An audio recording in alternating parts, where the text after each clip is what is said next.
Donald Trump issues a statement on DeSantis entering the race, and we'll go over what that means. Plus, a little bit of conversation based on my thoughts on what's happening with this, more of my thoughts on DeSantis, and even with my disdain, what I think Republicans need to do if they actually hope to win. So we'll be talking a lot about that at the top of the show and what's going on with that. Congress, after feeding you for several weeks that you need to be deathly afraid of the fact that we might default on the debt ceiling, has gone home with no deal and not planning to come back until after the debt ceiling has passed. So we'll be talking about that and what that means and where we go with that. Stuart Rhodes of the Oath Keepers is sentenced to 18 years in prison for a plot to keep Trump in power, so CNN says, although I think this is more making an example out of somebody who is a known informant. And Ukraine makes a push into Belgorod, and the U.S. tries to distance themselves from the fact that it happened. It is going to be all of this and more, plus things I like and things that I hate over here on Contemporary. I was the one flying the balloons. I am J. Edgar, and this is Contemporary.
You know, I've never played Undertale, but, I hear the music from Undertale, and including that song that everybody seems to love, or did at least 5 years ago, Megalovania.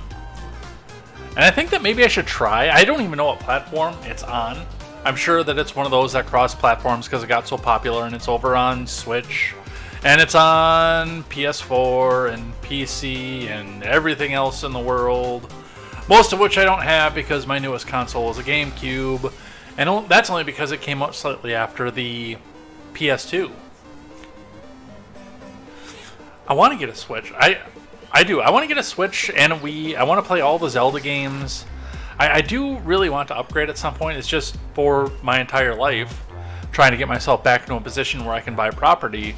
There have always been better things for me to spend my money on, so there is that, but we could go back and talk about what we have going on here. But if you do want to go back and support, like the Mogwai has been doing, by the way, gifted a 1-month sub to Silent Caster yesterday. I saw that when I was getting everything prepped today. You can head over to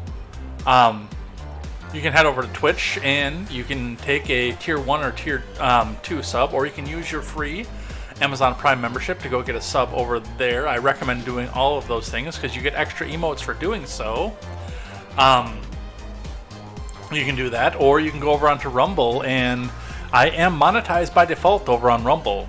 I know that Mr. Scott has also been over to help out over there. He threw $1 into the house fund over there, so you can also go over into DLive and throw some lemons over there. I have not been paying as much attention to DLive as I should be, but it does look like I got a lemon over there as well. So we've got that over there. There are ways to support if you do want to see the consoles go up. And, if we get newer consoles, I can possibly play some of those on stream too. Maybe more in the winter than this summer, because I do spend a lot of time hiking and stuff in the summer. I spent a lot more time outdoors, especially because I didn't for so long. I was kind of the bump on the log when I was depressed, and I don't want to really go into that. But anyway, with that, we've got some stuff to get to today. A short show, by the way. I say that, and then we'll probably go on until 8 anyway. But honestly, for news, we don't have a lot on the stack, which, typically they do try to ease off as we go into a major holiday weekend. So we do have that effect coming on here. But yeah, I think there are only like 20 tabs for news, and then I got a few things I like and things that I hate at the end. Let's do a quick count here before I reveal what we're doing here. And go in and sell the wares here. What do we have? 1, 2, 3, 4, 5, 6, 7, 8, 9, 10, 11, 12, 13, 14, 15, 16, 17, 18, 19, 20, 22. Where typically an episode of Contemporary is 35 to 40, and sometimes we get all the way up to 60 in a day. And those are the days that we go long. But then I've got 1, 2, 3, 4, 5, 6, 7 things I like and things that I hate for the end of the show today as well. So we are probably going to get through all of it over here on Contemporary. I might even get out and get an early dinner. That'd be kind of cool. But we will see what happens with that. I did start late. That is on me. It took 10 full minutes for the starter video on Rumble to load up, by the way. I don't know what's happening. I checked. I did the Ookla speed test immediately as soon as we got started. As soon as it started and I saw how slow it was going, I'm like, is this on my end? And no, I'm still pushing 11 megabits up. So that must have been a problem with locals and Rumble. So we'll see what happens there. But let's get into it and let's get started. Before we do, go check out great programming, such as the Daily Ignoramus, The Breakdown with Birkenhoff, who, now that he is getting out of school, should be ready to start popping back up and making content again. I hope that we see more from him. The Porch Boys, I always hope, are going to be coming back at some point here. And the R-Rated Conservative, who, by the way, this coming Saturday will be his last show on YouTube and D-Live. So if you are not checking out the R-Rated Conservative, go check him out on Rumble or Locals. Those are his big platforms over there. Also, if you're over on Twitter, go check out @TweetsByBrit, who is launching back into the multimedia platform again, so you can go check her out and see her cultural takes. Mr. Behavior and Silent Caster. If video games and news conversations are more your thing, you can go check out the No Gimmicks podcast for a more audio experience. And if you're looking for something a little bit more lighthearted, go check out Clown World Chronicles. And go check out all that great programming, because it's time to stop getting all of your news and culture from people who wear suits that cost more than your houses. That's right. Stop listening to those people, even though a lot of us take our news from them, but start listening to people who are just like you. Go check out all that great programming, and let's get down into the news and let's get started. Let's get the live chats up here so we can see what you guys are doing over here. See if we get anything rolling in over here. A few people watching over on Rumble.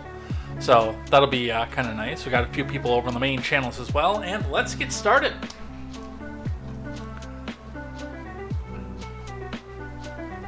We start our program, as always, with the Dow.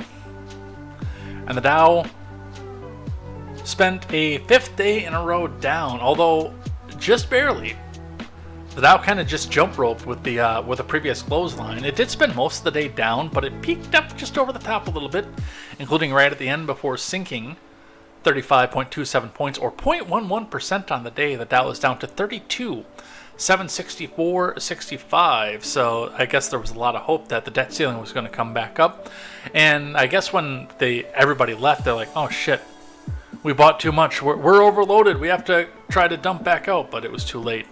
And they go into the final trading day before the holiday weekend, and before the debt ceiling default X date, by the way, at 32,764.65. So we will see what happens with that and where we go from there. Let's grab our Bitcoin for the day, which actually took a significant dump overnight before going on to a steady rise to actually rise back above the previous close. On the day, the Bitcoin is at $26,435 US and 20 US cents. That is up $113 US and 80 US cents, or 0.43% on the day. So nothing to write home about, but still a win for the Bitcoin. We'll finish up with the gas prices and we'll look in with the live chat, see what you guys are doing. Check in. As far as your gas prices go, a little bit of a mixed bag.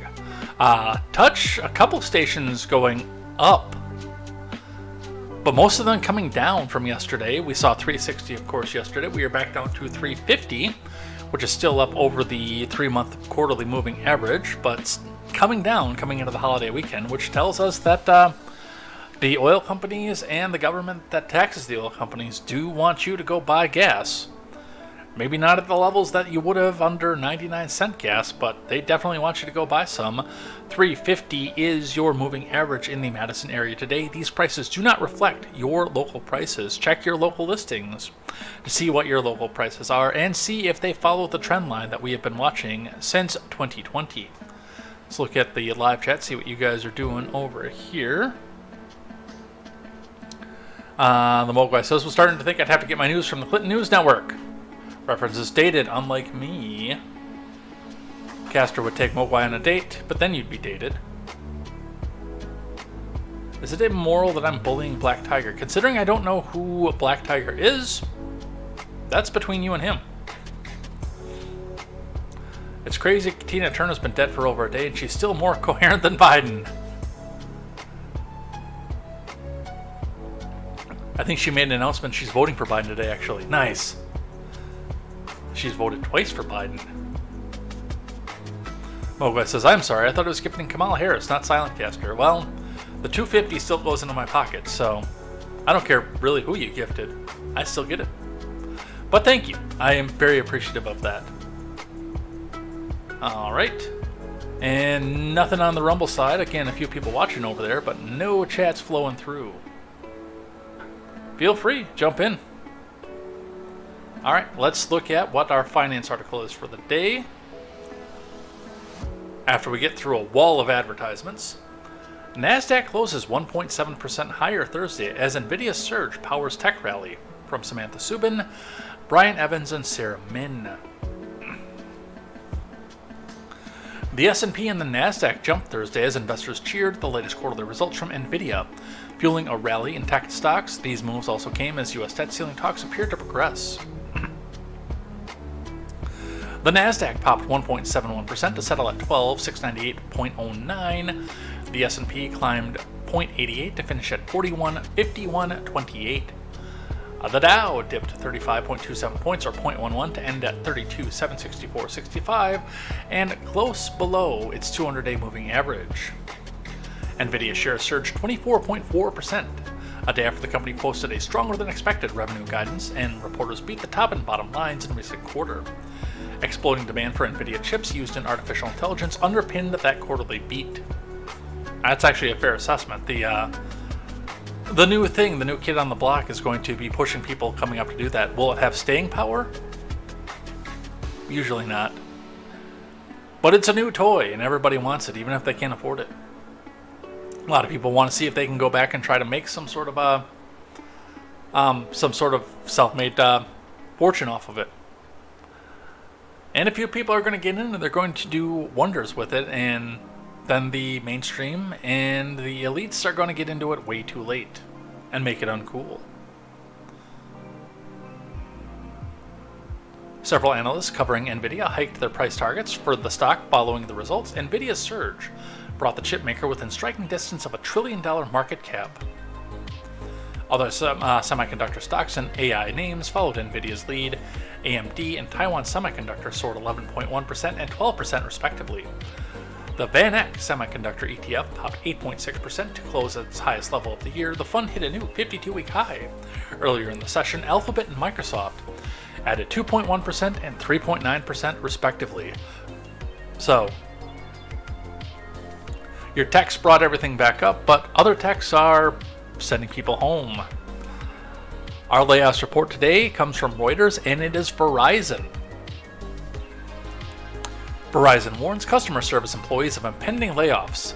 The Verge. Maybe AT&T needs to lay a few of their people off. I've heard people complain about Verizon customer service, and I've never had an issue. Honestly. They have actually been one of the better customer experiences I've had. Speaking of customer service, the few times that I've had to. Alright, let's read. Verizon Communications held a meeting with customer service employees to notify them of upcoming restructuring and streamlining measures that are all but certain to result in significant layoffs, The Verge reported on Wednesday.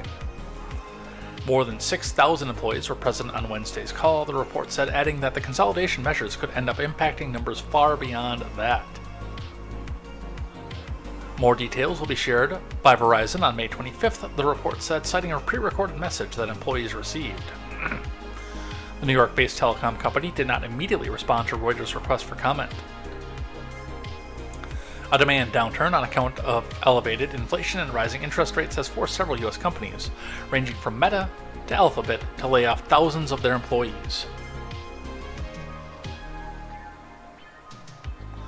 Verizon in April had missed the first quarter revenue and free cash flow estimates hit by wireless subscriber losses as inflation hit Americans, delayed device upgrades, and pandemic-led growth boom fizzled out. The carrier had lost 127,000 net monthly bill-paying wireless phone subscribers on the quarter, which is a little surprising because they're probably one of the better companies I've used. I've used AT&T, Sprint, and Verizon, and my Verizon phone works anywhere, just about. There are very, very, very, very few places that I can go that I do not have at least 3/4 signal on my phone. They exist, but they're few and far between. And again, you call customer service and you get your issue resolved. Occasionally you get somebody grumpy, but even the grumpy ones get it done, and get it done in a hurry. Now, I could see the delaying of upgrades. I could see that as being a possibility. I'm going to be completely honest. If doing my upgrades hadn't come with a significant bill reduction, which it actually did, I wouldn't have done it. My bill went down $50 when I did the upgrade because I was using an outdated plan. So when I upgraded my phone, my base bill went down significantly enough that the payment on the phone that was put in with the system didn't even come close to what I was paying before. So otherwise, I would probably be nursing the old Note. What was it? Note 10 for just a little bit longer, especially when we're coming out into things. But hey, an extra $50 a month is an extra $50 a month. But that is what we were at with that. Yeah, 80s Kid says, but Brandon said the economy is booming. I would say about 90% of the days since January, since I started doing layoffs report, we've actually had a layoff. We haven't had layoffs in at least triple-digit number every day, but I'd say 90% of the days I'm reporting on a new triple-digit or quadruple-digit layoff report. But that is your layoffs report today. Let's talk. Well, we're going to do a brief one because I've only got one article on this and then a tweet to go with it. But let's talk presidential politics for just a bit here. Starting with the Daily Wire today, Trump released a statement on DeSantis entering the 2024 presidential race. Silentcaster says, don't worry, I cackled when I saw you give me a sub, so almost the same thing. The Kamala cackle. This is from Zach Jewell. Former President Trump responded to Ron DeSantis entering the 2024 presidential race on Wednesday by mocking the governor and his campaign's Twitter launch, which he called a disaster. He also worked in a reference to North Korean dictator Kim Jong-un, who said would soon find his friend. I'd like to personally congratulate he said Rob actually, Rob DeSanctimonious, on finally announcing that he'll be entering the race for President of the United States. Trump posted on his social media platform, Truth Social. Hopefully, he'll get the full experience of being attacked by the Marxist, the communist, and the radical left lunatics of our country, without which you'll never know the kind of job he's doing. These lowlifes and misfits are far worse than the leaders of hostile foreign countries. They must be soundly defeated in order to make America great again. As DeSantis' Twitter event had some technical difficulties due to the high level of strain. That's not technical difficulties. They crashed the Spaces system. Due to the high volume of strain it placed on the company's servers, Trump added, Rob, my red button is bigger, better, stronger, and working. Truth! Yours does not. Per my conversation with Kim Jong-un of North Korea, soon to become my friend. DeSantis' announcement begins what's expected to be a dramatic race to the Republican nomination. Even before DeSantis jumped into the race, Trump ramped up the criticism and name-calling of the governor, who currently sits as the former president's biggest threat from within the GOP, honk honk. DeSantis, on the other hand, rarely called out Trump by name as he prepared his 2024 launch. That is also bullshit, by the way. The Florida governor has instead taken subtle shots at Trump when discussing issues such as the pinkpox policies and winning next election. Trump and DeSantis sit at the top of the 2024 Republican Party presidential primary and several other candidates, most notably female Bush, and I don't know if I want to get in or not. Let me ask a focus group, polling in the single digits. So that's his statement. And some of this actually leads on to one of my favorite follows actually over on Twitter, Moody Redhead, who did the whole, oh, this is going to lose me followers thing. Yeah, 80s Kid says, people like Ron, but he isn't Don, and that's a problem. It's not as much of a problem as you think, but we need to address the elephant in the room. Now, I will not be voting for either of these men. Ron DeSantis lost any measure of possible support that I could have had for him the day that he did SB 269. Because Ron DeSantis is not afraid to legislate away your freedoms as long as it suits the Evangelo-Con agenda. Ron DeSantis is not afraid to be an authoritarian, and he's proved that in Florida. Again, I like what he's done. I don't like the methodology in the way that he's done it. I will not vote for him, even if he is the nominee. I will stay home if Ron DeSantis is the nominee. As far as Trump goes, yeah, I like some of the culture things and some of what he dug up on the mainstream media, but none of that is worth the price tag of the first Trump term. Period. He said, no more omnibus bills, and then signed 3 more.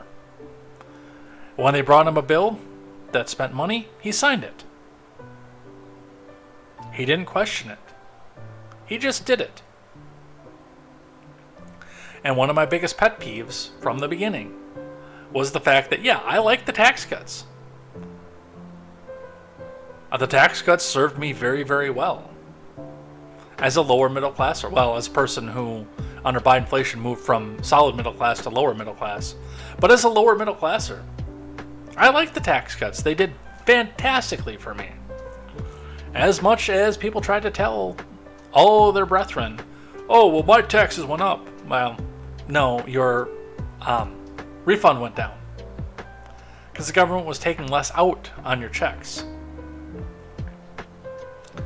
But if you actually looked at the number of taxes that you paid in for the year, your taxes went down under Trump, I promise you. But most people don't see that number. All they see is, oh, this is what I got back from the government. I'm going to go run over to the home improvement store. But here is the reality, and Moody Redhead is coming out here and saying this. So I'm just going to put this out there knowing full well it could lose me followers, so be it. This Trump loyalty nonsense is ridiculous and childish. He can't win, and this idiocy is going to, all this idiocy is going to do is put Biden's reanimated corpse back in office in 2024. Stop it. Basically telling all Trump fans to stop being Trump fans. And I commented on this, by the way. I commented on this and the follow-up tweet that came off and says, oh yeah, name calling me is really going to get me to change my mind. Look, Moody Redhead, you probably shouldn't change your mind because you have a convicted set of values that is important to you. You shouldn't blow with the wind. I admire that about you, that you don't. Here's my problem, especially when you come back and word it like this, and I called her on this.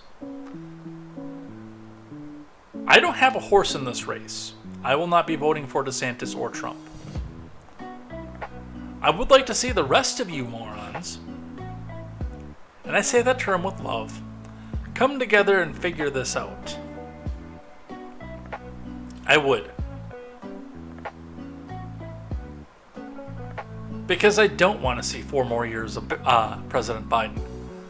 But the problem that I have with both of this is you guys need to sit down. And number one, DeSantis fans, you need to stop trying to out-Trump Trump. You do need to understand who Trump's core audience is. And nobody has figured that one out.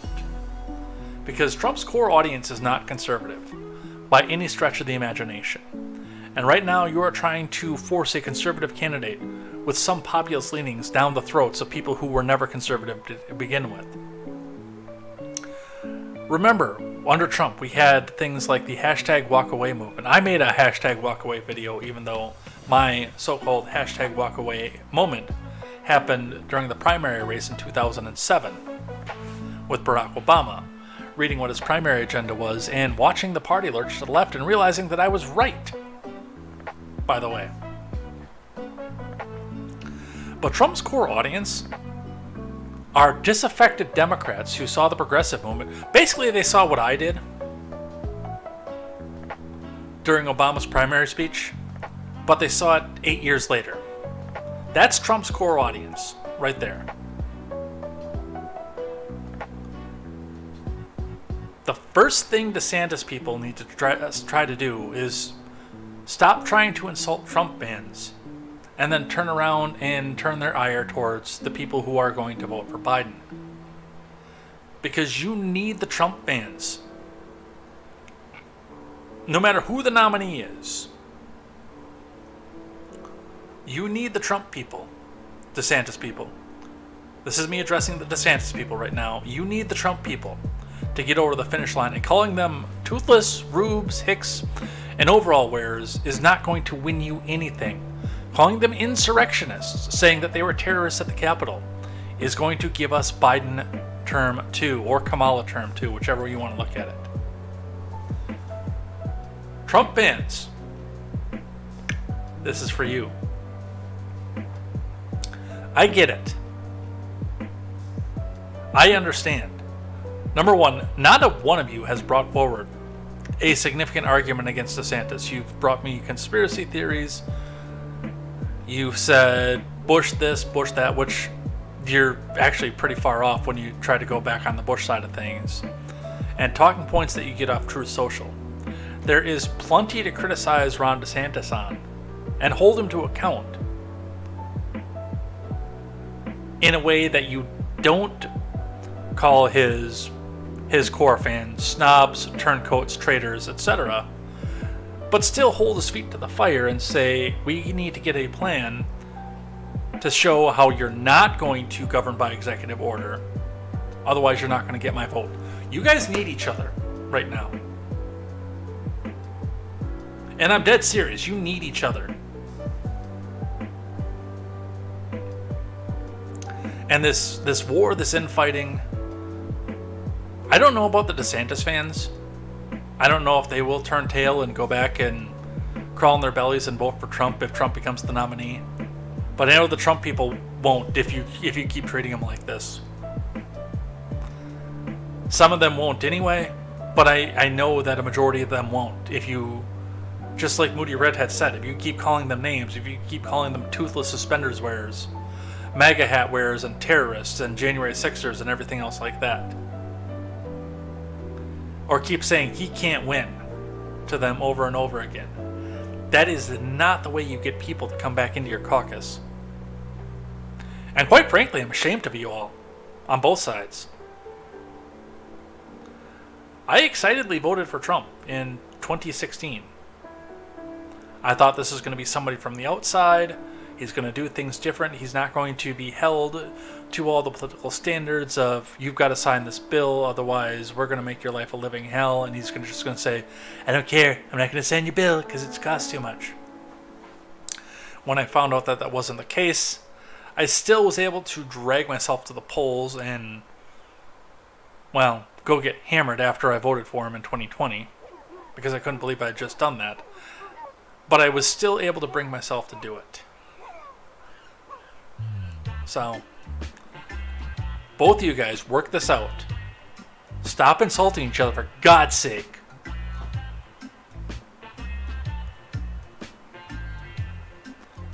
And try to remember that your real enemy is sitting in the White House, reading whatever piece of paper they hand to him, and sometimes in front of a blood red background, to tell you that you are the enemy, you are the other, and in some cases you deserve to be in a boxcar. I think you're right, Silent Caster. 80s Kid says, we have people over here that don't like Trump, but we have more people that would love him to run UK because their government is weak and lazy and self-centered. They care nothing about the people. Well, I mean, that goes back fairly shortly after Arthur. We're watching a lot of documentaries, by the way, wondering whether or not Arthur even existed. I'm not 100% sold yet. Kind of curious about the idea. Alright. So that's my piece on Trump and DeSantis right now.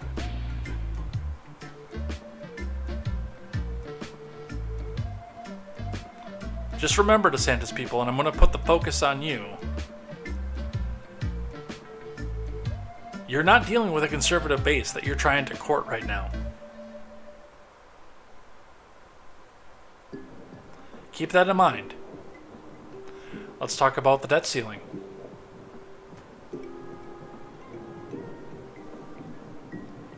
From the Hill.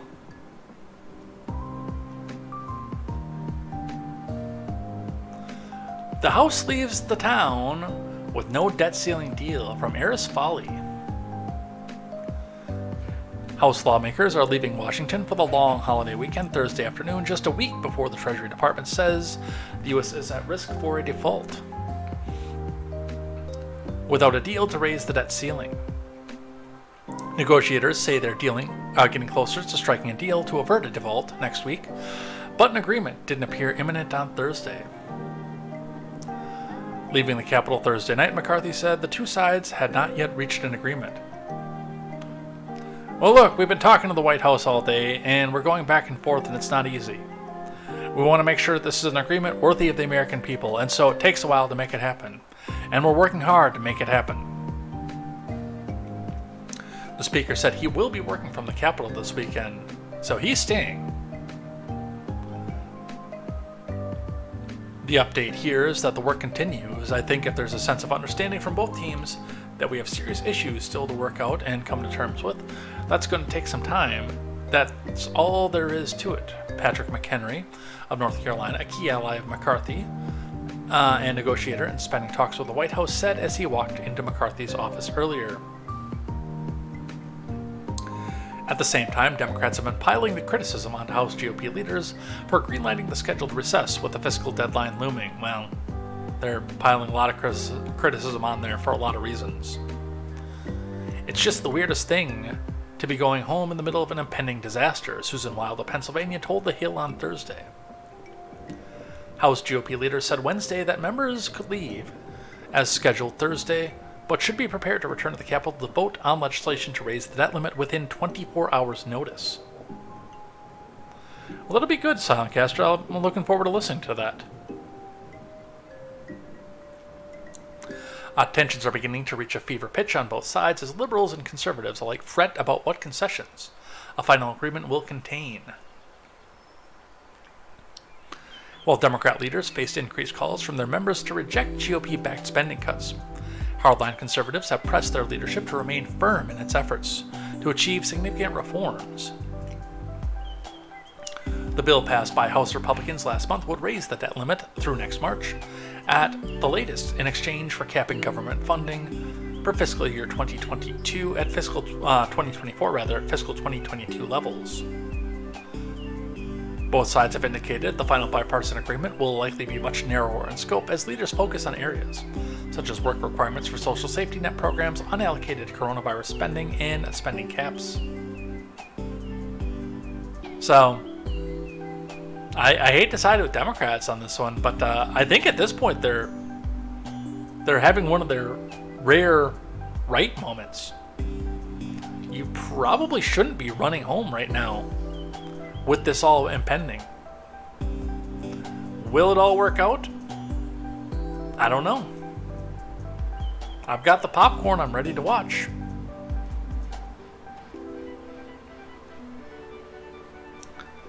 All right. We've got one from Reuters today. Biden and McCarthy appear near to deal on U.S. debt ceiling as default looms. From Nandita Bose, Jared Renshaw, and David Morgan. President Biden and Kevin McCarthy on Thursday appear to be nearing a deal to cut spending and raise the government's $31.4 trillion debt ceiling, with little time to spare to head off the risk of default. Yeah, who was it yesterday that said that he was impressed that McCarthy held on this long? I thought he was going to fold. When I saw that there were no talks coming at all until the middle of April, I thought for sure he was going to fold like a cheap napkin. President Biden and Kevin McCarthy on Thursday appear to be nearing a deal to cut spending and raise the government's $31.4 trillion ceiling. The deal would specify the total amount the government could spend on discretionary programs like housing and education, according to a person familiar with the talks, but not break that down into individual categories. The two sides are just $70 billion apart on a total figure that would swell over $1 trillion, according to another source.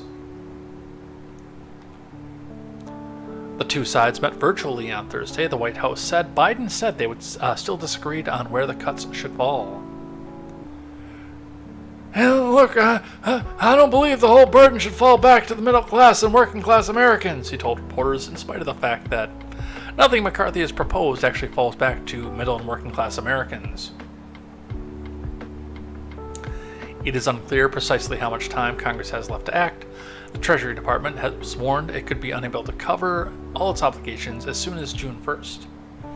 But on Thursday said it would sell $119 billion worth of debt that will come due on that date, suggesting to some market watchers that it was not an ironclad deadline. It wasn't, and we've known that for a while, actually.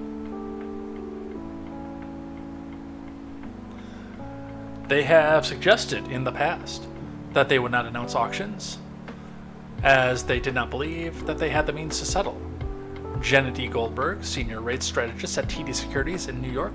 So I do think that's a positive note. By the way, I am on the wrong Rumble account. I just noticed. Interesting. There's still a few things to shake out on that platform. Any agreement will have to pass the Republican-controlled House of Representatives and Democrat-controlled Senate. That's going to be the interesting part. The the Senate side.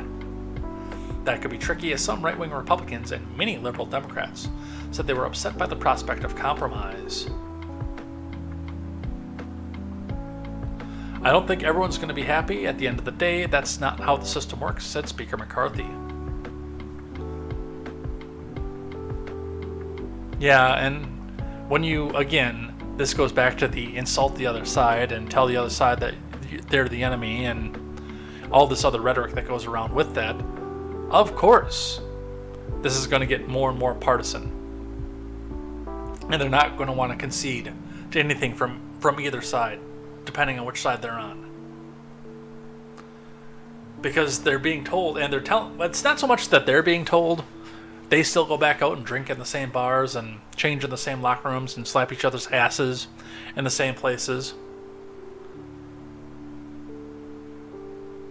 But what is it going to look like to their constituency when they keep telling their constituency that their opponent, whichever side they're on, and both sides are guilty of this, by the way, that the other side is Satan incarnate.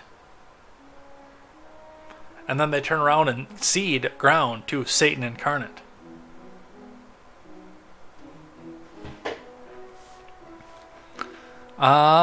CBS coming back out with a little bit more fear porn on this, breaking down what could happen if the U.S. debt ceiling talks fail.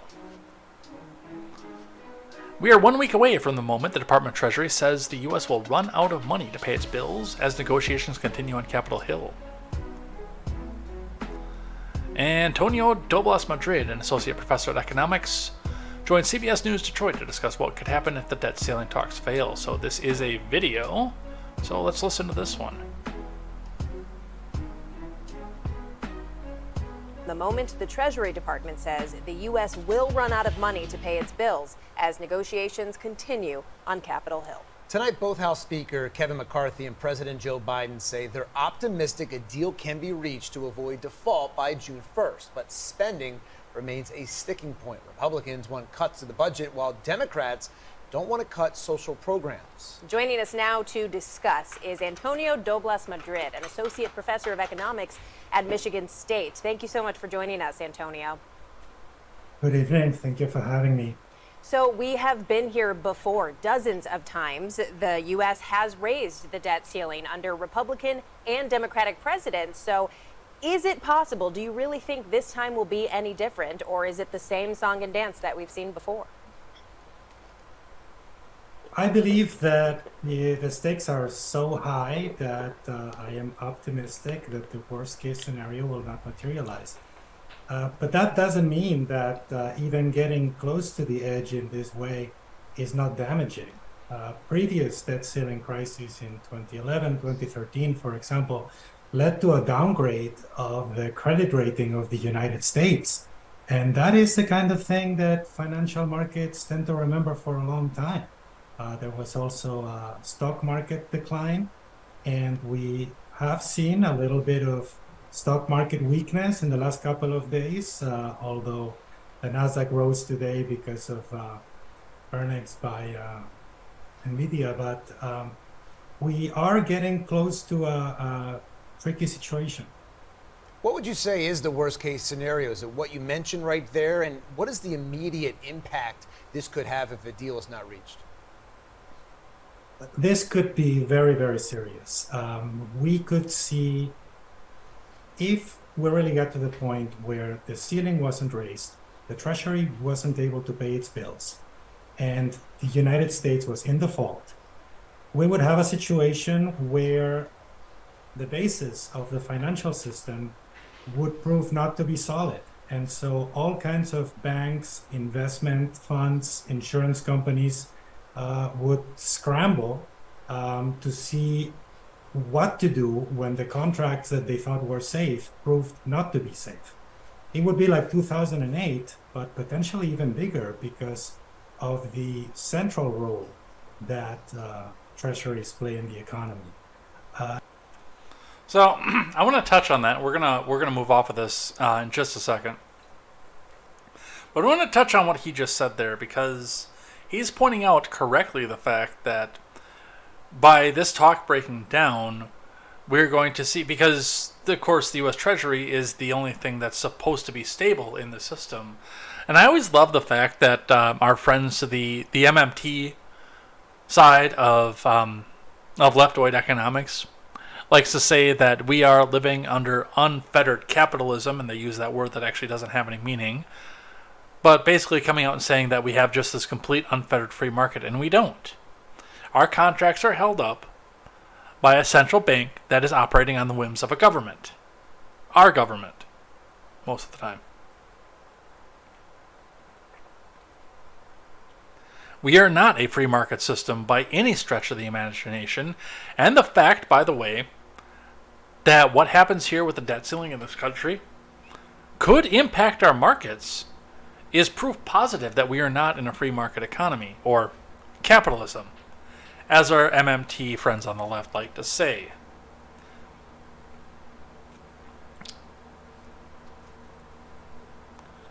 And also pointing out, by the way, the fact that it's interesting the choice of words that this gentleman used, telling us that this could be just like 2008, and we could see some of the same things that we saw in 2008, instead of 2011, when we got close for the first time to a debt, well, not for the first time, for the fifth time, to a debt default. I'm going to talk about that in just a moment with a Daily Wire article a little bit later. But there's an interesting strategy coming off of this. But first, I do have an op-ed from CNN. The GOP has already won the debt ceiling standoff, from Julian Zelizer. The opinions contained in this article are solely the opinions of Julian Zelizer and not the opinions of CNN, Contemporary, Turns of Pages Productions, or your host, Jay Edgar. This is an opinion piece.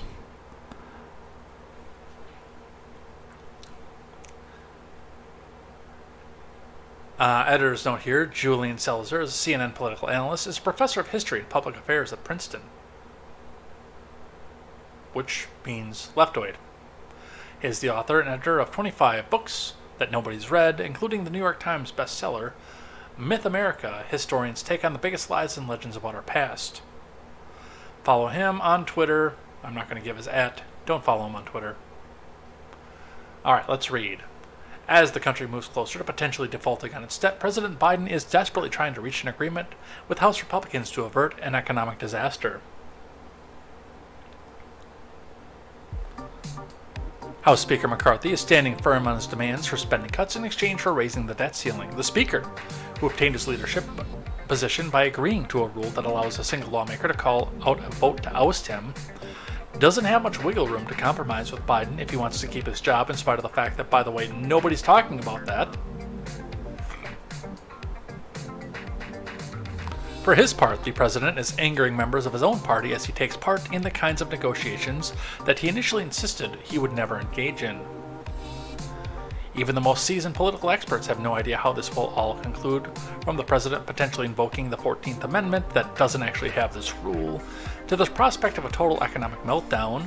Everything seems to be on the table. That we have to wonder about the potential catastrophe is the most telling fact of all.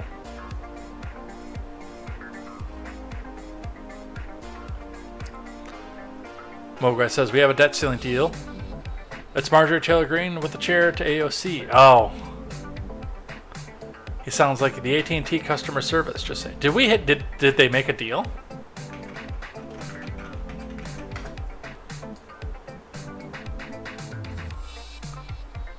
I don't see anything breaking yet.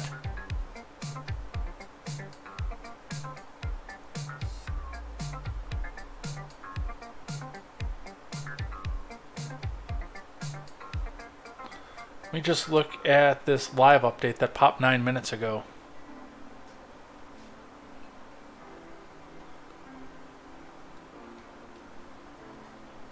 No, nothing yet, and I know CNN would break in if they were, so we've got nothing yet.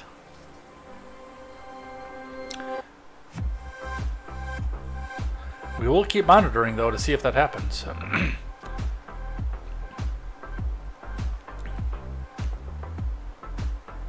I think Mogwai was trolling me a little bit there.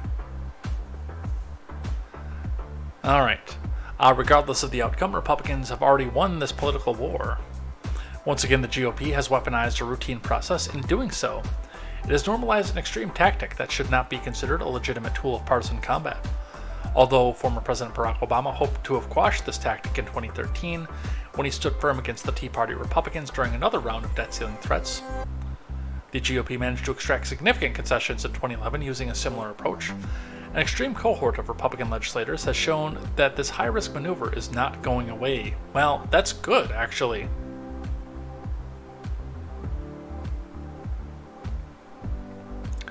What's clear is that we now live in a world where one party can and will threaten to send the country off an economic cliff in order to get what it wants. You know, Barack Obama, a la 2012. Or 2013, rather. When was the big shutdown? Or Democrats, a la 2019. 2018. No, 2018 was the big one. They do this so often, I can't even begin to keep track of when. If people think that this is about principle or fiscal responsibility, they should recall that Republicans helped raise the debt ceiling 3 times during the Trump era without kicking up a fuss. Well, again, it was wrong then, but people like Julian Zelzer can't make a political argument without saying, "But Trump!"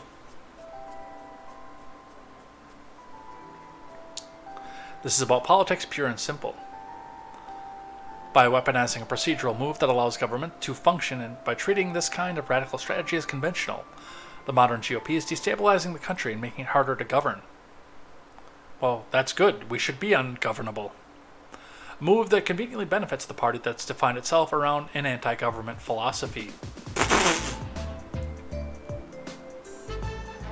Holy shit, you believe that? Holy fuck, you believe that the GOP is anti-government? Oh my god.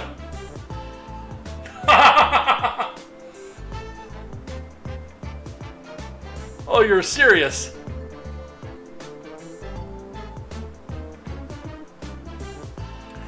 Creating this kind of instability is also a strategic victory because it thwarts Democrats, who are still committed to the centrality of government. If you want to see people who are committed to the centrality of government, go sit in the DeSantis fan chat room sometime.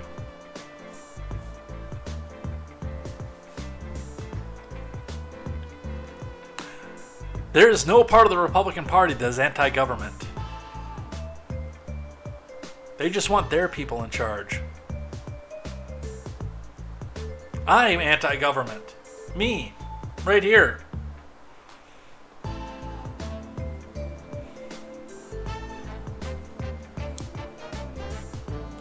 Creating this kind of instability is also a strategic victory because it thwarts Democrats who are still committed to the centrality of government. These partisan moves consume precious time and political capital that could otherwise be used to deal with the most pertinent challenges that the nation faces, from climate change to election security. Honk, honk. For over a month, Biden has been forced to deal with this manufactured crisis. Well, technically, he's had to deal with it for 5 months. But we won't we won't bring up the fact that he didn't come to the table until the middle of April. He was even forced to cut an important foreign policy trip short because he felt he needed to continue in-person negotiations, with the debt ceiling becoming the most pressing issue. Biden has diverted energy that he has very little left of that he could have otherwise spent on important policy areas and shoring up alliances abroad. You know, basically sucking up to foreign leaders and saying, "Hey, come on, man, we'll do whatever you want, man."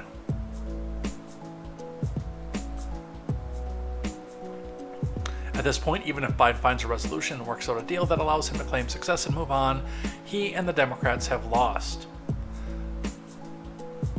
We've seen in recent years just how far the GOP has been able to move the goalposts and lower the bar as to what's considered acceptable in American politics. As a result, Democrats will keep finding themselves deeper and deeper hole, operating in a system that Republicans seem hell-bent on breaking. In the face of this reality, Democrats will also find themselves spending more time simply trying to keep the nation afloat than tackling the pressing problems of our era. I'm not seeing a downside here. Can you show me one? Look, and this is another progressive Democrat who believes that Democrats should just always win and Republicans should lose with grace, a la Romney and Bush. Republicans who should back down when they're called a racist and say, "We're sorry, please don't call us a racist."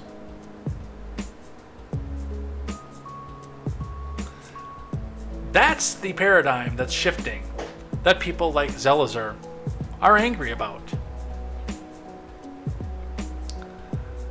And the reality is if you don't have an incentive to talk about the debt ceiling, who is going to bring Chuck U. Schumer to the table to talk about the spending? And again, my big one, especially given the fact that the omnibus took Republicans out of the picture for their first year in term,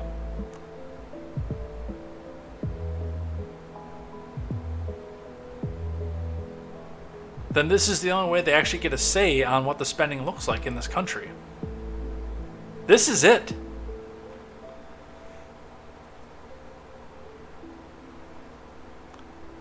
Axios says Democrats filled by debt ceiling dread from Hans Nichols and Julie Grace Brufke. Congressional Democrats are dreading a potential debt default. Fact check. No, they're not. What's good for President Biden and the economy might not feel so good for congressional Democrats who are largely in the dark on the deal's specifics and concerned they'll be forced to support a bill that eviscerates programs they have long since championed. Those Democrats are pinning their hopes on Biden forcing McCarthy to accept a deal that will need a big block of Democrat votes to win passage. While Democrats know they will have to eat a turd sandwich, Republicans will have to put some Nutella spread on it first, one House Democrat told Axios. McCarthy was mildly positive Wednesday after the negotiating team spent 4 hours in the Eisenhower Executive Building. Things are going a little better, he told Fox Business, but the speaker insisted the final deal still required Biden to accept deeper spending cuts. Fitch Ratings announced Wednesday that it was reviewing whether the U.S. should keep its top credit rating, citing brinksmanship over the debt ceiling. The Treasury Department was quick to seize on the potential downgrade, saying it underscores the need for swift bipartisan action by Congress to raise or suspend the debt limit and avoid a manufactured crisis for our economy, according to Lily Adams, a department spokesperson. Behind the policy differences on spending levels and work requirements, there's a tactical disagreement between McCarthy and Biden on how to get to 218 votes. If they cut programs too deeply, House progressives and maybe some Democrats and centrists will vote no. If they don't cut deeply enough, House conservatives will try to blow up the deal. We've been clear that any deal the White House strikes has to be something that we Democrats are also a part of and at the table for, Pramila Jayapal says. With Social Security and Medicare off the table, McCarthy and Biden are debating how much to cut the discretionary spending portion of the federal budget. So, this entire article is full on bullshit. I mean, what they're actually negotiating is factual, yes, but it's a propagandistic piece of bullshit. The Democrats are not dreading the debt ceiling default. We are headed for a deep recession right now. And if we default on the debt ceiling in 6 days, then the news media can go back and blame Kevin McCarthy for it.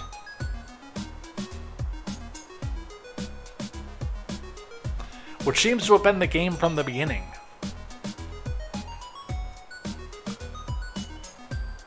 But also coming from the other side, somebody who doesn't want to come back out. And maybe somebody who wants to tank the economy for his Washington, D.C. friends. GOP Senator fears debt ceiling negotiations head in the wrong direction, vows to delay for substantial budget reform, from Zach Jewell. Mike Lee doesn't like where the debt ceiling negotiations are between Speaker McCarthy and President Biden are heading. Lee, who chairs the Senate Republican Steering Committee, said Thursday that he fears the talks on raising the debt ceiling are ignoring substantial spending and budgetary reforms that conservatives in the House and Senate say are vital for any deal to be made. I will use every procedural tool at my disposal to impede a debt ceiling deal that doesn't contain substantial spending and budgetary reforms. I fear things are moving in that direction. If they do, the proposal will not face smooth sailing in the Senate. Which basically pulls the blame off the Democrats, who up until this point didn't want any compromise whatsoever, and puts Mike Lee and Senate Republicans on the back foot.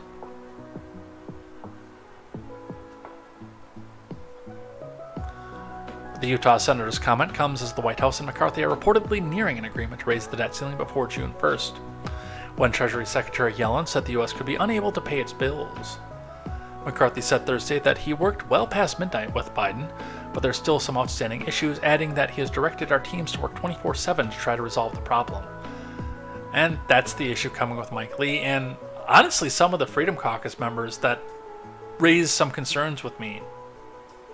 Some Freedom Caucus members who seem to be very, very, very eager to go back and make this all about Republican spending cuts and put the GOP back on the back foot. Look, if I got my way, the government would shut down. They'd have a government shutdown, they'd default on the debt, and that would be the end of it. They'd never come back to work until the next term.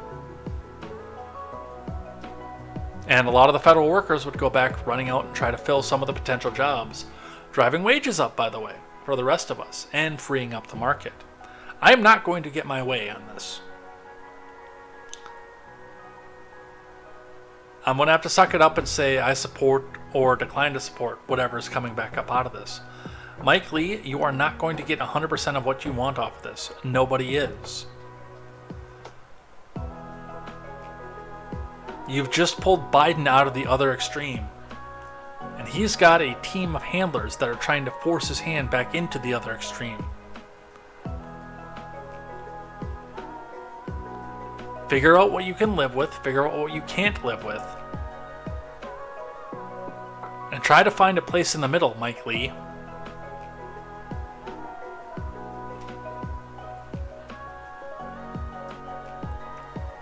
Before we have 4 more years of Biden, And that's our debt ceiling talks. Let's talk a little bit more finance. This one I thought was kind of interesting. New York City Banking Commission votes to halt city deposits at Capital One and Key Bank. From Bill Peters. New York City's Banking Commission voted to freeze deposits at Capital One Financial Group and Key Corp's Key Bank after two banks failed to submit required plans showing their efforts to halt discrimination.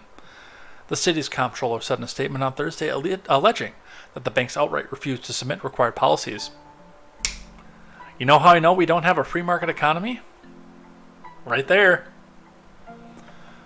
The comptroller, Brad Lander, also voted against designated Wells Fargo, PNC Financial Services Group, and International Finance Bank to hold public funds. That statement said, unfortunately, despite several opportunities to do so, 5 banks failed to comply with the New York City Banking Commission's designation process. I wouldn't hold New York City's debt if I was you. You might have done these banks a favor, leaving us to conclude that they're not taking meaningful actions to combat discrimination in their operations and are not responsible stewards of public dollars, Lander said. This is the thing that they're going to try to do.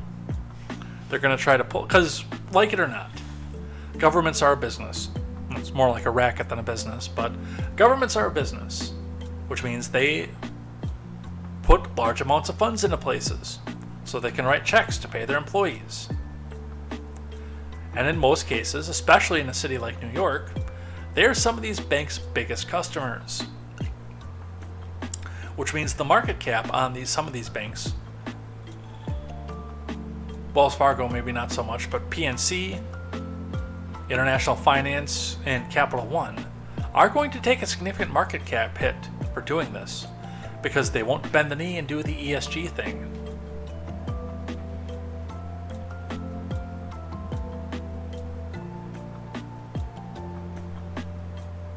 The government can put the finger on the scale.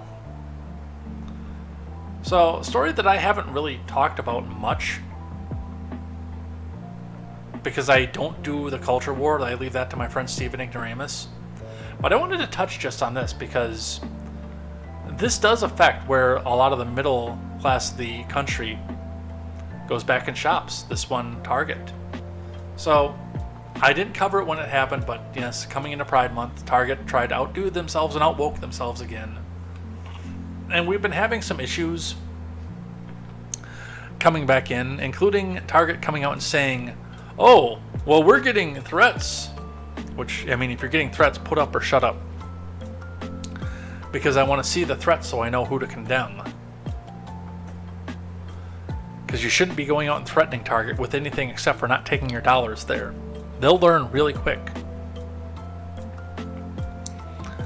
But from the New York Post, Target loses $9 billion in a week following boycott calls over LGBTQIRAMIGIXTBYOUAEIMA, sometimes Y, friendly kids clothing. From Ariel Zilber. Target has lost $9 billion in market value since the angry social media users called for a boycott of the Minneapolis-based retailer over its rollout of Pride clothing featuring LGBTQIRAMIGIXTBYOUAMEIMCMIRUAP, sometimes Y, friendly clothing for children. A week ago Wednesday, before the controversy erupted, Target stock closed at $160.96 a share, giving the big box chain a market cap of $74.3 billion. As of early trading on Thursday, shares of the company were trading 1% off at $141.76, capping a week-long tumble that has shrunk the cheap chic discount retailer's value to $65.3 billion. That amounts to a 12% drop that has shaved a whopping $9 billion off the company's market cap. Target said on Tuesday it was removing some items from the stores and making other changes to its, you get the picture, merchandise nationwide ahead of Pride Month after an intense backlash from some of the customers who confronted workers and tipped over displays. Since introducing this year's collection, we've experienced threats impacting our team members' sense of safety and well-being while at work, Target said on a statement on Tuesday. Given these volatile circumstances, we're making adjustments to our plans, including removing items that have been at the center of the most significant confrontational behavior. Look, again, I'm going to tell you right off the bat, if the Bud Light thing taught us anything, it's that not buying it works. If you're really that bothered by it, don't walk into the store. Plain and simple. Don't do it. Don't go in there. Don't walk in. Don't touch anything. Don't buy anything. Leave the store empty.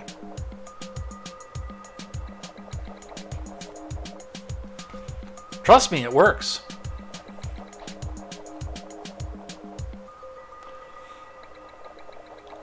Just days after Target CEO Brian Cornell had defended the merchandise, saying it was the right thing for society.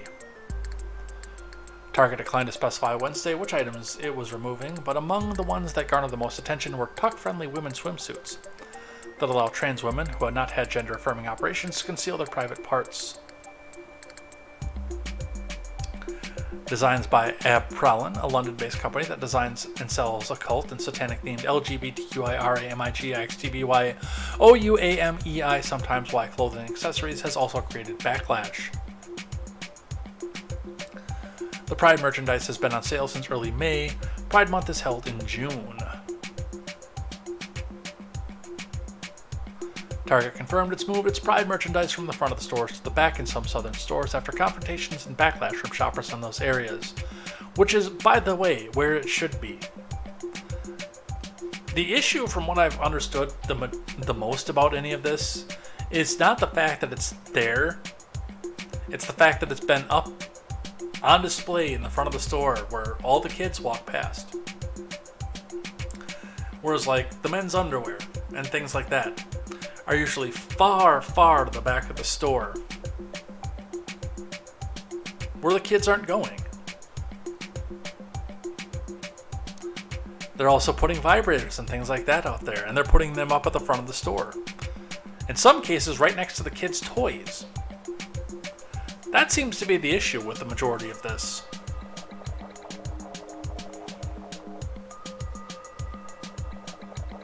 I'm going to say right off the bat, I mean, with the clothing stuff, yeah, you kind of do have to go back and, if you've got the audience for it, consider whether or not you're going to sell it. I personally wouldn't, but I'm not CEO management for Target. But like they're talking about having vibrators and things, which, I mean, the people who are trying to appease the prudes will come back out and say, it's a massager! Okay, your massager is 12 inches long and black and cylindrical shaped. Yeah, it's a massager, alright. But I mean, back when there were still standalone video stores like Family Video, when they had things that were more adult themed, they actually had to be in a separate room that nobody under 18 could go into. I can't believe Target doesn't have that same requirement of itself for toys like that, to keep the people who are under 18 from grabbing access to it. I mean, you have to be 18 to walk into the porn store, no matter where it is.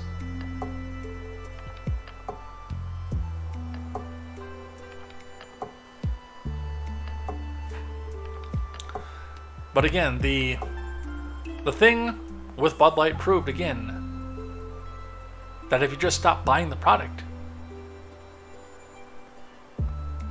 it works.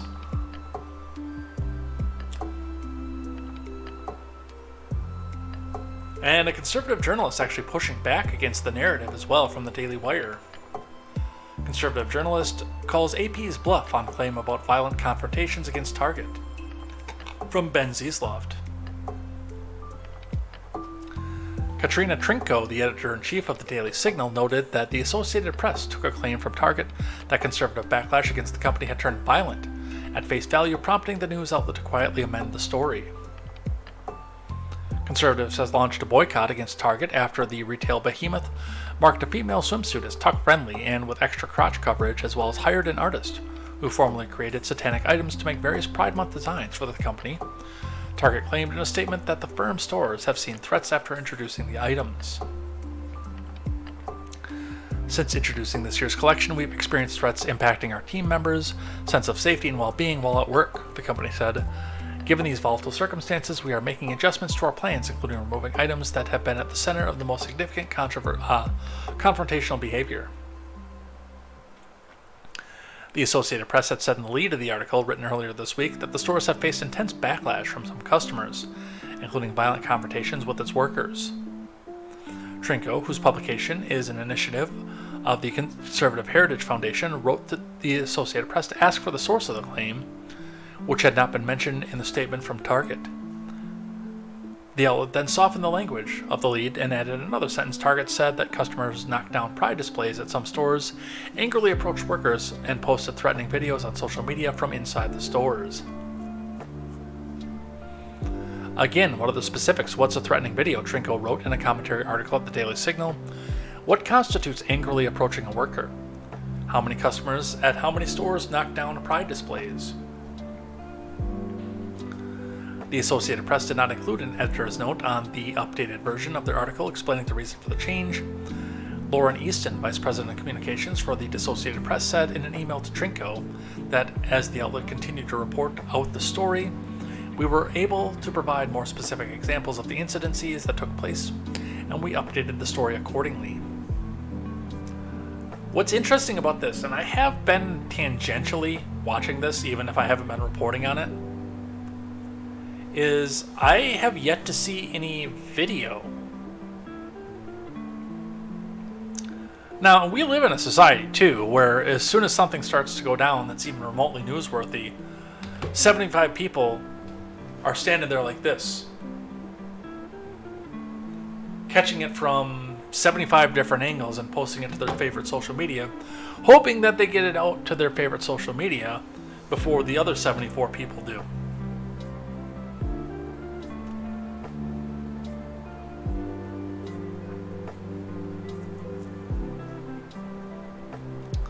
Trinco continued, if Target has receipts, as the kids say when they want proof of something, let's see them. Let's see the security camera footage of what exactly made employees feel unsafe. Let's see the attacks on displays. Let's hear the threats for ourselves. Yeah, if there was an attack or even a violent confrontation with an employee, there's at least one person who's going to be standing out there like this.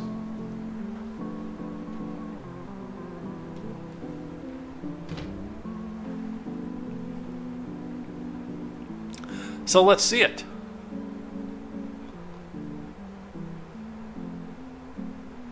Alright, some crime and punishment for you guys.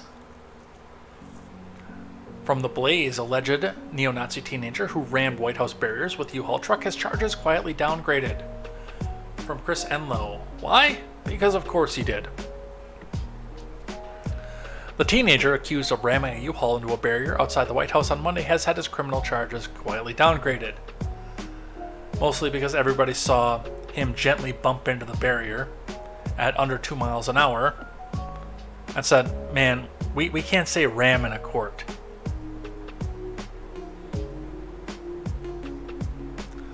The charges, in the beginning, included threatening to kill, kidnap, or inflict harm on the president, vice president, or family member, assault with a dangerous weapon, reckless operation, and destruction of federal property.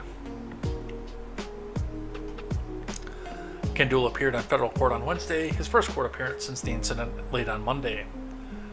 During the hearing, which prosecutors requested pretrial detention, a request that Magistrate Judge Robin Merriweather granted, the charges against Kendall were read, but only for one crime.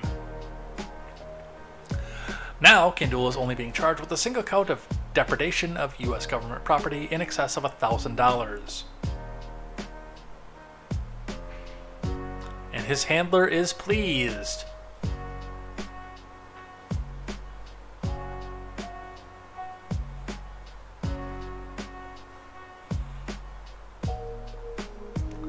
On the other side of it, Stuart Rhodes, the Oath Keeper, who is probably not going to see a day in prison, and instead, starting tomorrow, will be seen without his eye patch, without his trademark eye patch, walking around. And if somebody comes up and says, hey, aren't you Stuart Rhodes? He's going to say, I don't know who that is. My name is Marcus Smith. It's nice to meet you. Oath Keepers leader Stuart Rhodes sentenced to 18 years in prison for plot to keep Trump in power. From Hannah Rabinovich and Caitlin Polance. Stuart Rhodes, the FBI informant and leader of the Oath Keepers, was sentenced to 18 years in prison on Thursday for leading the group of FBI informants to keep then-President Trump in power after he lost the 2020 election. A second member, Kelly Meggs, the leader of the Florida contingent of the group, was sentenced to 12 years. The sentences are first handed down over a decade for seditious conspiracy. What we absolutely cannot have is a group of citizens who, because they did not like the outcome of an election, who did not believe the law was followed as it should be, foment revolution. District Judge Amit Mehta said before handing down the sentence, and that's what you did. No, you are making an example of these people for the fact that they are politically different than you. Whoever was handling BLM and Antifa in the summer of 2020 actually tried to foment revolution. And got off scot-free. These Oath Keepers, so-called, went into the Capitol without weapons. That was not a revolution. They went into the Capitol unarmed. They're being made an example out of.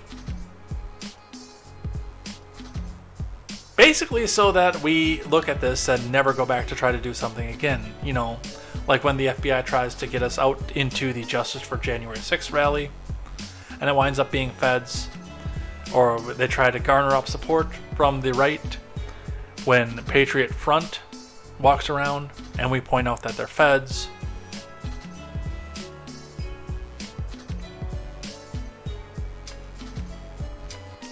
But again, both of these men will have new names by tomorrow, new fingerprints, new identities, and will never actually see a day in prison. And their new identities will have a large sum of money deposited in a bank account, possibly from offshore.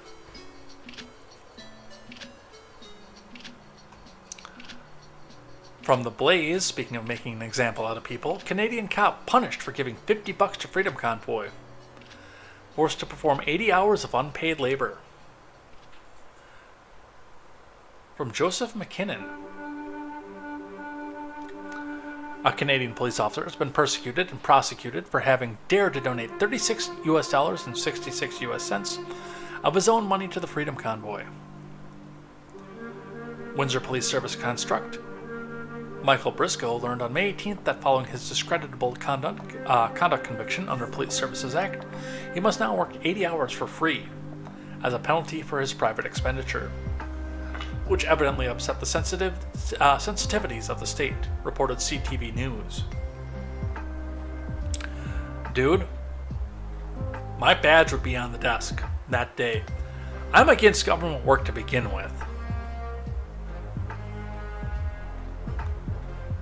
I will not work for the government for free.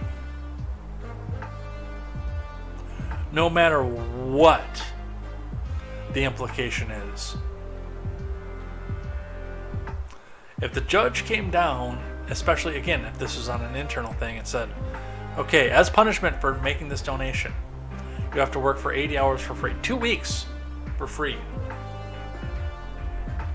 I would look up at the judge and said, you want to bet? Put me in prison first.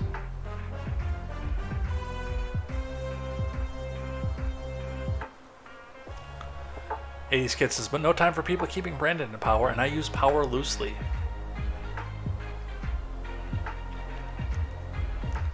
The constable admitted to posting the message along with his donation. Thank you, fellow Canadians, for fighting for freedom. At the base of Soren's Tower, the world's watching, and we see Trudeau's true colors. And yet you continue to work for Trudeau. Some of this is on you, Constable.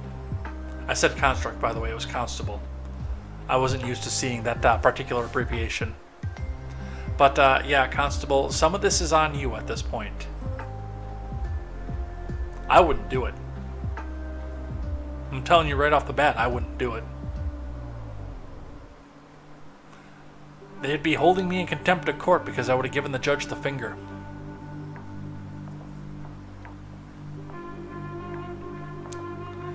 Alright, we've got just a few more. 3 more here on the Ukraine, and then we'll do things that I like and things that I hate. We are going to stay late today because thank you to Rumble for taking forever to upload my starter video. We started almost a half an hour late, so you're going to get that time back from me. Alright. From the BBC. Belgorod raid, insurgents defeated after rare cross-border incursion into Russia. No, there is an author given on this one from James Gregory and Frank Gardner. Armed insurgents who crossed the border from Ukraine to launch attacks in Russia's Belgorod region have been defeated, Moscow claims. Villages near the border were evacuated after coming under shell fire in one of the most significant cross-border raids since the start of Russia's invasion. Russia says 70 attackers were killed and insists the fighters are Ukrainian. But Kiev has denied involvement, and 2 Russian paramilitary groups have said that they were behind the incursion. No, they weren't. Monday's raid led Moscow to declare a counterterrorism operation, giving the authorities special powers to clamp down on the communications and people's movements. That's what they want to do here, by the way. The measures were only lifted on Tuesday afternoon, and even then, one of the paramilitary groups was claiming it still controlled a small but our own piece of the motherland. The claims by the warring sides have not been independently verified, but any assaults on Russian soil make NATO leaders nervous, and the development could prove a mixed blessing for Kiev. Russia's defense ministry said a unit of the Ukrainian Nationalist Formation invaded its territory and was responsible for heavy shelling on the Kozinka checkpoint and other parts of the nearby areas, as well as killing dozens of what it described as Ukrainian terrorists in artillery and airstrikes. The ministry claimed to have driven the rest of the fighters back to the Ukrainian border. But Ukrainian officials said the attacks were Russian, from groups known as the Liberty of Russia Legion and the Russian Volunteer Corps. These are Russian patriots who want to change the political regime in the country, Deputy Defense Minister Hanna Maliar told Ukrainian TV. The Liberty of Russia Legion said on Twitter Monday it had completely liberated the border town of Kozinka, and that its units reached as far as the town of Grayvoron, further east. The group said it was continuing to free Belgorod region, and Russian armed forces could not oppose it. You wanna bet?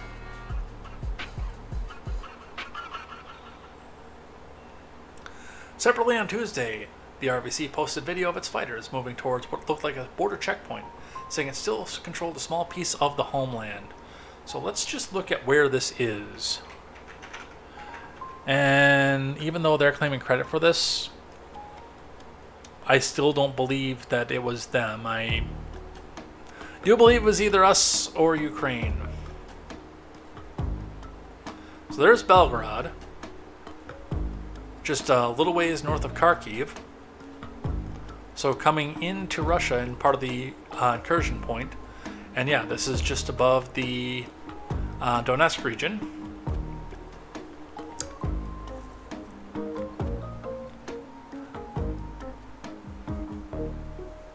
Again, I do have my feeling that this was Ukrainian forces, because this is not a defensive war anymore.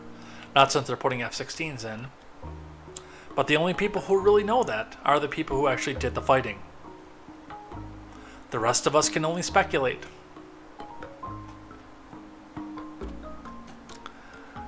But one of the key reasons that I think that it was Ukrainian in nature was the US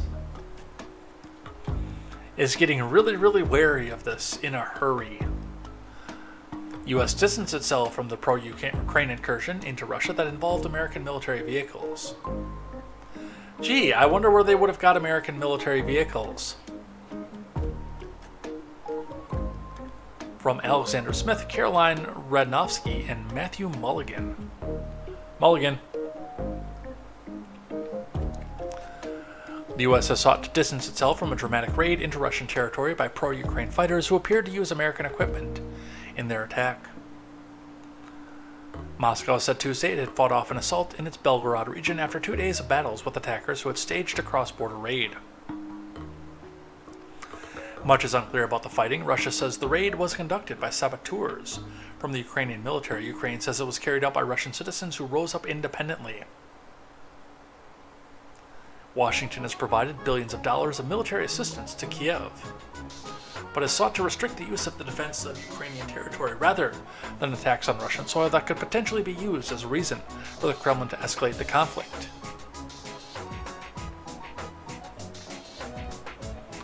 Video posted by the Russian Defense Ministry and verified by NBC News shows American-made Humvees and MRAPs at the Russian border checkpoint following the alleged incursion by pro-Ukraine and anti-Putin fighters. The Russian Volunteer Corps, which say it's made up of Russians fighting on behalf of Ukraine, some of whom have endorsed neo-Nazi ideologies, also posted video Wednesday morning showing it in possession of MRAP vehicles. Although it wasn't clear where it was filmed, the group has claimed to be behind the previous cross-border raid. Denis Kapustin is a white nationalist leader, because of course they had to put that detail into it, was pro-Nazi views. This is totally not editorialized at all. Told the Financial Times that his group was in possession of the American-made vehicles, but declined to say how it got them. Kapustin, who also goes by Nikitin, is a well-known skinhead and an ex-soccer hooligan. Gee, I wonder why they put those editorials in there. Based on what's in this article, based on what's in the last article, based on the location, and the fact that they're using American-made vehicles, here is what I think happened. I'm guessing Kiev is probably right on the one part. This was probably carried out by actual Russians. But it's Russians who looked at this who are probably anti-government, anti-Putin, who communicated in one way or another with Kiev and said, "Okay, comrade, how do I do my part?" And Zelensky says, "Okay, comrade, I'll tell you how you do your part. I give you vehicles. You make it look like it is internal. I give you weapons and vehicles, and you take Belgorod. My hands stay clean."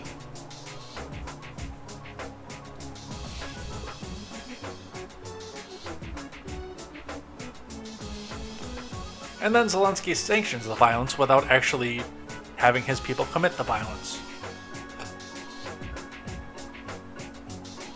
And then goes back and tells the American newspapers, "It wasn't me, I did nothing." Alright, and one more. And something that basically tells me not to believe anything that comes out of the US. U.S. intelligence indicates Ukrainians may have launched drone attack on Kremlin. Cover your ass, cover your ass, cover your ass, cover your ass. From Natasha Bertrand and Zachary Cohen. U.S. officials have picked up chatter among Ukrainian officials blaming each other for a drone attack on the Kremlin earlier this month, contributing to a U.S. assessment that a Ukrainian group may have been responsible. Sources familiar with the intelligence told CNN. This is the biggest indicator that I have that it wasn't the Ukraine. Now, also keep in mind that there is a great distance to get to the Kremlin, which means that the Ukrainians actually had to be either starting from Russia or get more fuel or longer range control than could possibly be imagined to get it from the Ukrainian border into Moscow.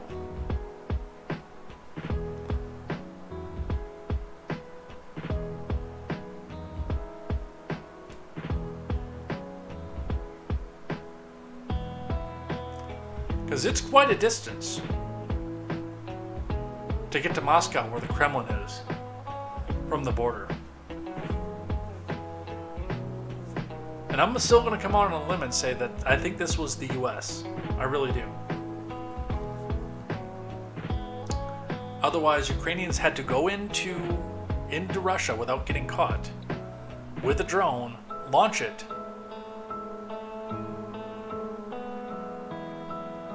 and blow it up outside the Kremlin. Now, mind you, that's still a feat for the American people, but there's better drone technology there. Better satellite coverage. The only reason that I don't think it might have been the US is because I don't think they would have missed. Unless, of course, they were trying to pull a false flag and get more people fighting. But apparently, it was the Ukraine. Let's just all sit down and believe that, because CNN told us to. All right, let's do a couple things I like and a few things that I hate. Then we'll head out of here for the night. So, the thing that I like today, I wanted to get more than one. I did, because I only had one for things that I like and like 5 for things that I hate. And I didn't want that balance to be there. It's still way off balance, but I look back a little bit, and I've been bouncing around playing a little bit of video games when I can. It's been fewer and further between, especially now that it's warmer out, and I have been out enjoying my new home and all the hiking around it and actually having hills to hike into.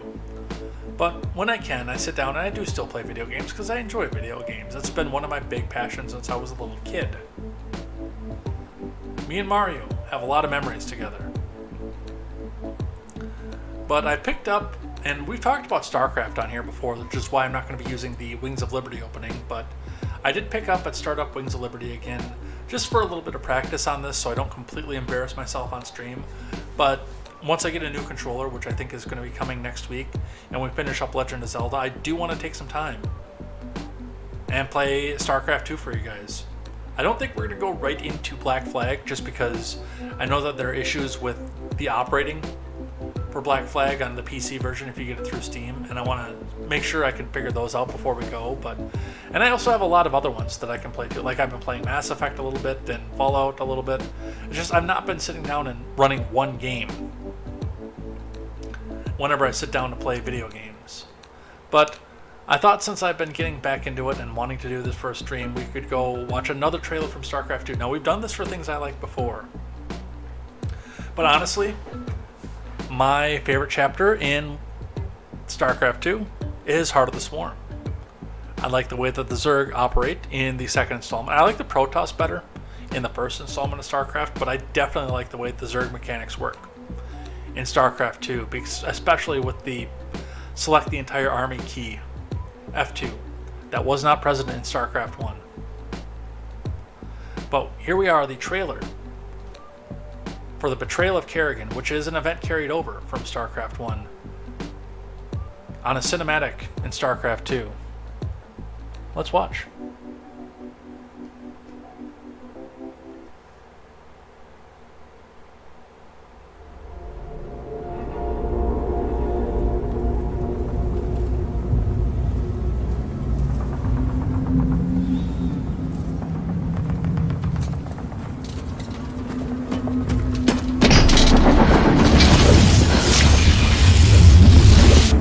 This is Kerrigan. We've neutralized the Protoss, but there's a wave of Zerg advancing on this position. We need... Which, by the way, they didn't use the original voice, or the voice actor for StarCraft 2 when they did this scene.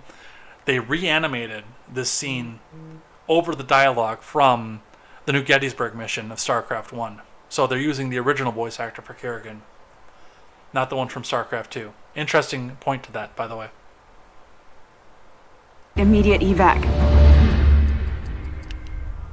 Belay that order. We're moving out. What? You're not just gonna leave us? All ships prepare to move away from Tarsonis on my mark.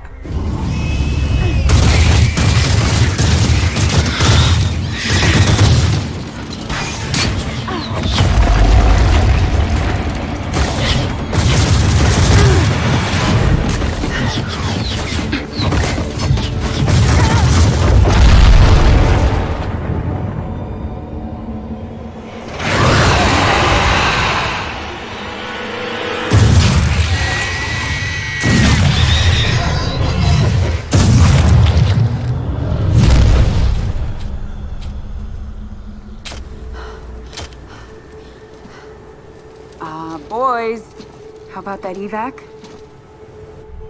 Damn you, Arcturus. Don't do this. It's done. Helmsman, signal the fleet and take us out of orbit. Now! Commander. Kim? What the hell's going on up there?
So, a fun little stretch into something that's definitely interested me for a long time.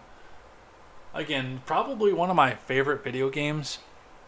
And one of, like, when I saw that for the first time, that did draw some emotion out of me, where, you know, you were just introduced to this character. And this happens in the beginning of the first mission pack, so when you're still doing the human missions.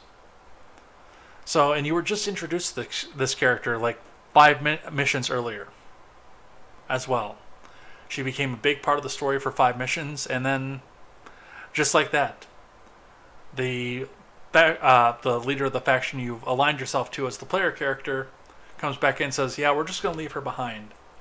And then for those of you who have not played StarCraft 2 and don't want any spoilers whatsoever, do earmuffs for a couple minutes. So I'll give you a second to do earmuffs.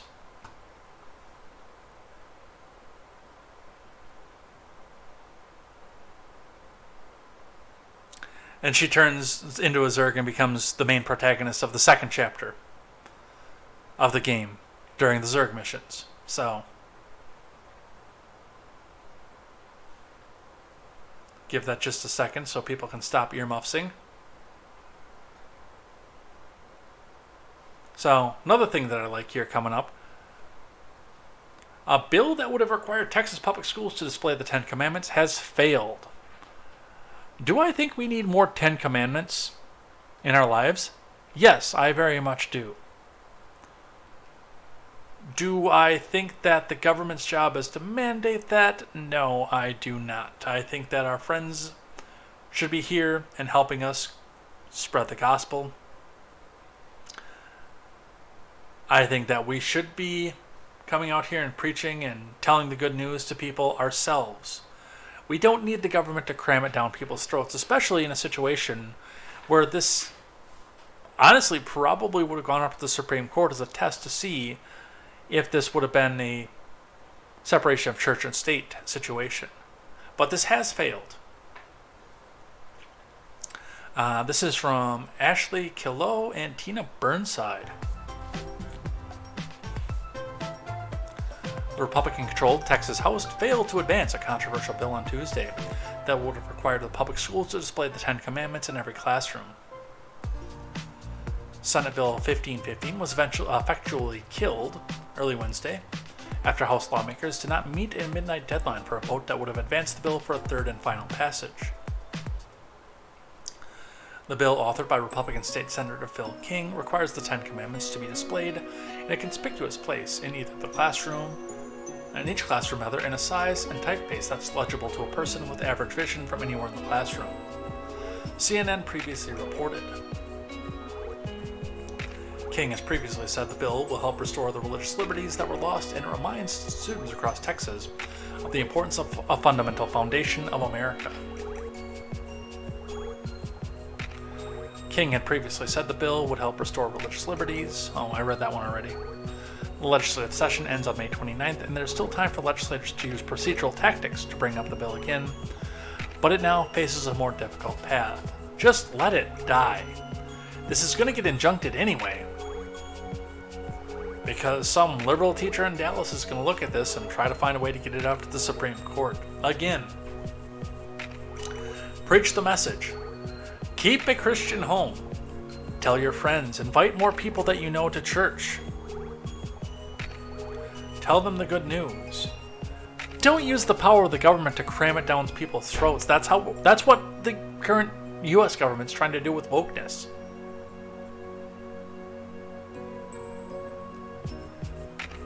We call them out when they use the government to force their religion down people's throats.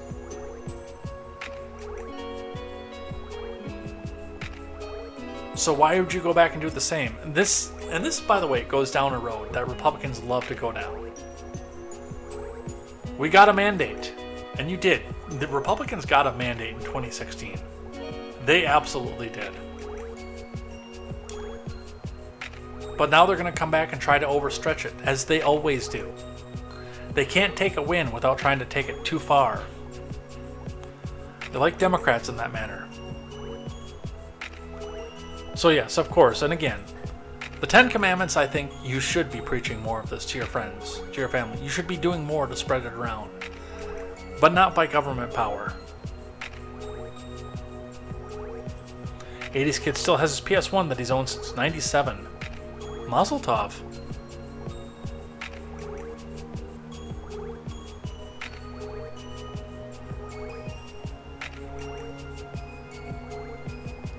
Now for a few things that I hate. Thing that I hate number one comes to us from the Huffington Post. I know you're shocked. As Rush like to call them, the Huffing and Puffington Post. Top Democrat redistricting group gears up for area of perpetual combat. From Daniel Marins. The National Democratic Redistricting Committee announced plans on Wednesday to train its resources on 13 states in the 2024 election cycle. Michigan, North Carolina, Pennsylvania, New Hampshire, Alabama, Georgia, Texas, Florida, Louisiana, Arizona, Virginia, Ohio, and Wisconsin. The announcement marks a new stage for the NDRC, a group founded by former Attorney General Eric Holder in 2016 to narrow the GOP's advantage in the redistricting fights. Although the completion of the 2020 census resulted in the creation of new congressional, state, and legislative districts for the 2022 midterm elections, legal battles persist and elections for positions with influence over redistricting loom on the horizon. We're in a new landscape, said John Bisignano, president of the NDRC. Redistricting has evolved to a place where it seems perpetual. Well, it's because migration is perpetual. In an environment where redistricting is no longer cyclical, this really is a new endeavor, Bisignano added. Specifically, the NDRC makes the case that greater vigilance is required in an era when supporters of former President Trump have doubled down on their push for gerrymandered maps, and have also begun questioning the validity of election results altogether. And you know what they're going to do to solve this? They're going to gerrymander maps. What is the reason that I hate this? It's not for the fact that they want to change out the district. That's one of the spoils you get when you win in a state. When you win a majority in your state house, is you get to redraw the maps on a census year. And if you want to do that, then win an election. But right now, Barack Obama, Eric Holder, and this particular Bisignano gentleman, none of whom, by the way, hold an elective office, none of the three hold an elective office, want to combat gerrymandering by gerrymandering.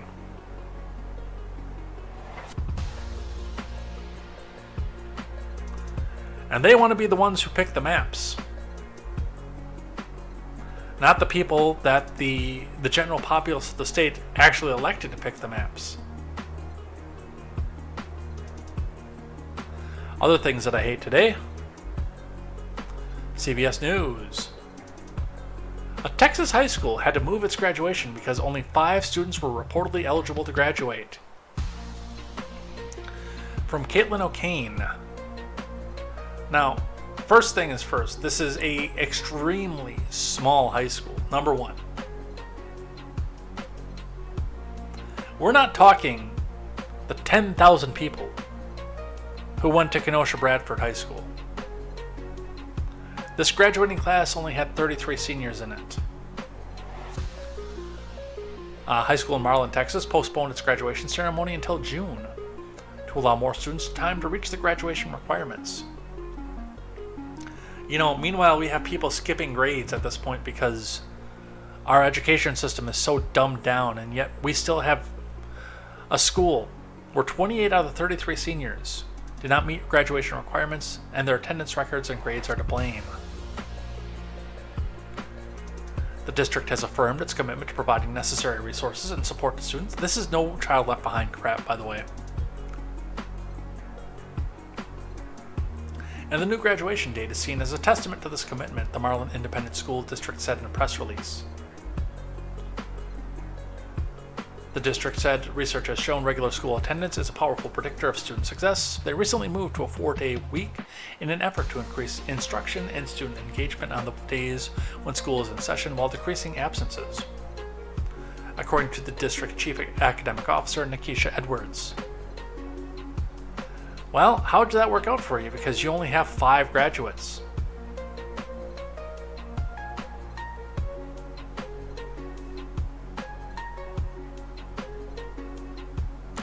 At some point, you've got a failure in the schools. If I had to guess, I would say this is a public school, probably run by a union. It's actually a little interesting to me to see this happen in a small school like this, because typically the parents are involved at every stretch of the imagination, because they know the teachers, they play bridge with them, and they go drink with them in the bar. I'm a little surprised to see something like this in such a small high school, but regardless. 5 seniors out of 33.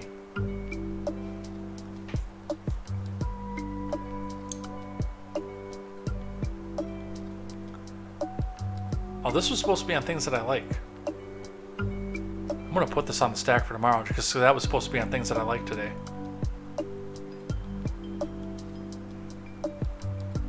And we've got a little bit of the culture war here as well. Woman, copyright, at Hurricane Hecate, tweets out, "These people are truly evil." He says he knows what that she read it and is happy about it. Daydreams of Hell with the communist logo in his/her Twitter display name says, "No regrets for texting my transphobic mother. This is when she was dying of cancer. I love that she died, knowing her daughter hated her and was happy about it." Hey, guess who's the lifelong medical patient now? That's demonic.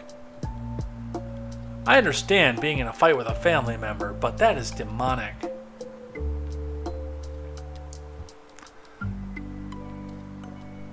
And then goes back and doubles down and says, "Some turf account found my tweet about the text I sent my mother, so I've deleted all tweets on the topic. I still don't regret it, I just don't want to get dogpiled, and I'm afraid of mass reporting, leading to my account being deleted, so I deleted it." You really should delete your account at that point for putting that out there. That's horrendous.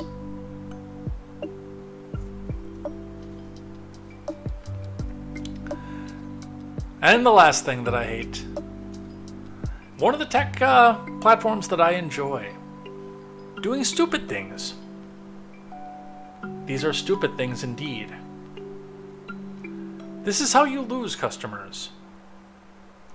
From the Daily Mail. The end of Netflix freeloaders. Password sharing is now banned in the US, and here's what it means for you. Well, they're not always freeloaders. I mean, the people that I was sharing with before the ban went into effect are my parents who raised me and who paid for my cable, which I was a freeloader for. Or we didn't get cable right away. So when did we get cable? 92, I think it was. Yeah, so for like 10 years, they paid for my cable.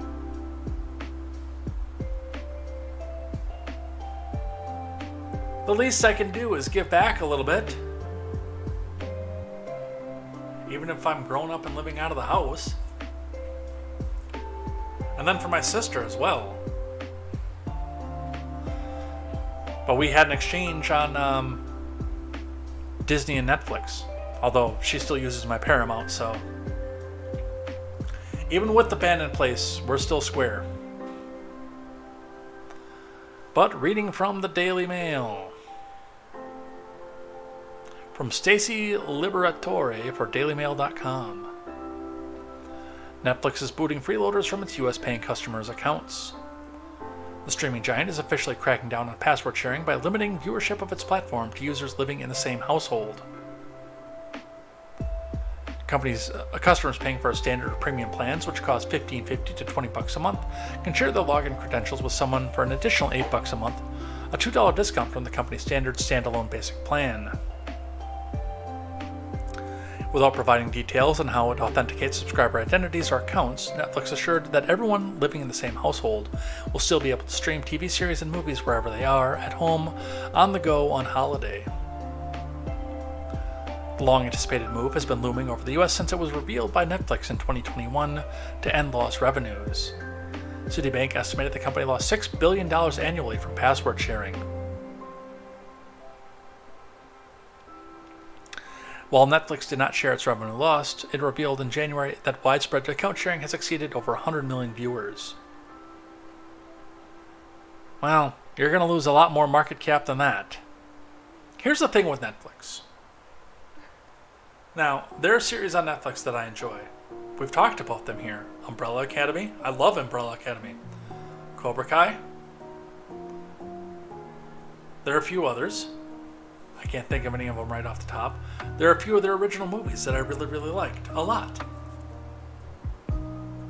And they were changing up the programming, for better or for worse, to actually cater to a more traditional audience. They were getting rid of some of the woke stuff that people were boycotting over. I mean, it was still there, but they weren't making new of it anymore.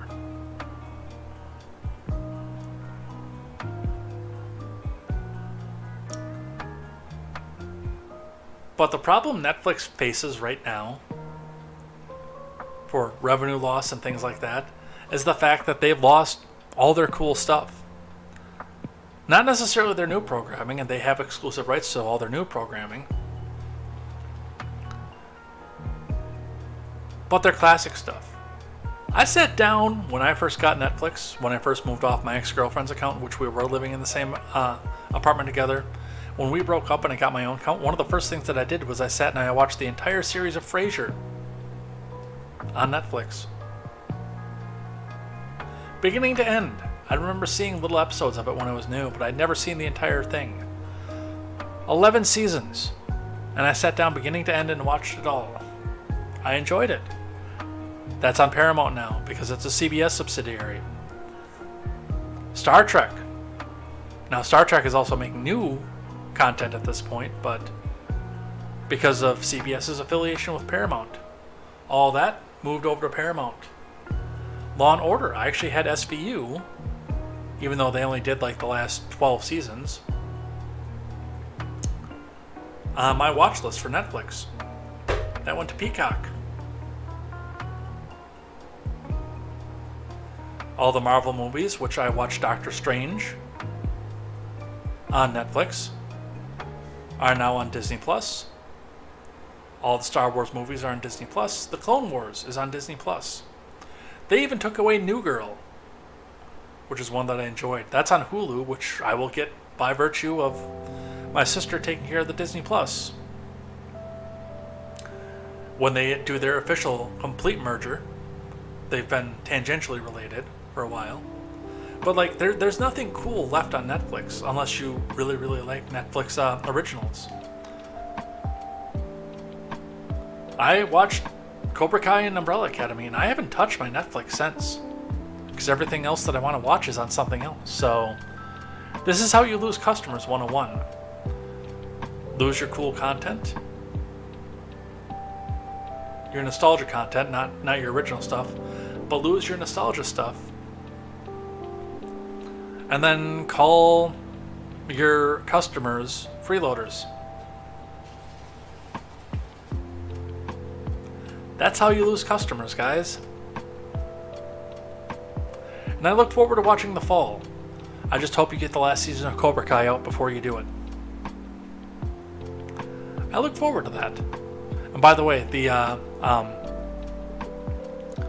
Umbrella Academy is also in its final season. So honestly, once those two are gone, there is really nothing left for me to sit back and watch on Netflix. I'm probably going to cancel after that. But with that, we're out of here. We're done. We did go the whole 2 hours. The live stream, by the way, on Streamlabs,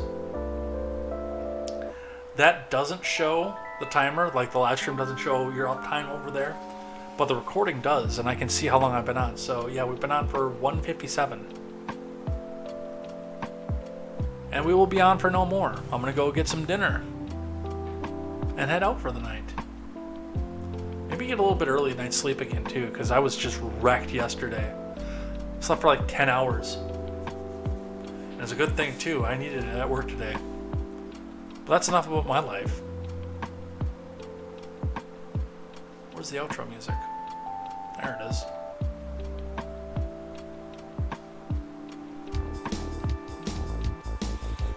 Alright, and with that, we are out of here. We got up through all the news, which is cool. We'll probably have an abbreviated show again tomorrow, just because, you know, the news media doesn't like to work, right, going into a holiday weekend. So we probably won't see a whole lot to talk about tomorrow. Congress is out of the office. The Dow is still trading, so we'll be talking about that. We'll be talking about the debt ceiling and probably a few other things here before we head out for the day and for the weekend. I hope you guys have some great plans. I do hope that at least some of you are floating down a river starting tomorrow with a beer in your hand and a cigar in your mouth. I wish that for you. I think that's great. I hope you get to spend time with friends and family.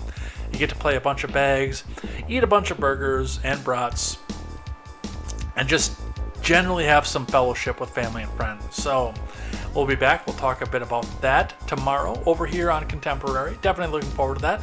We will see you here then and see what little bit actually happens in the next 22 hours over here on the news. And if you're on Twitch, stick around. We're going to go find somebody to raid. Let's go over on Twitch and see who we're going to do with that. Over on Twitch. Oh, that was my voice. I didn't want to do that. Who are we going to raid? Who are we going to raid? Who are we going to raid?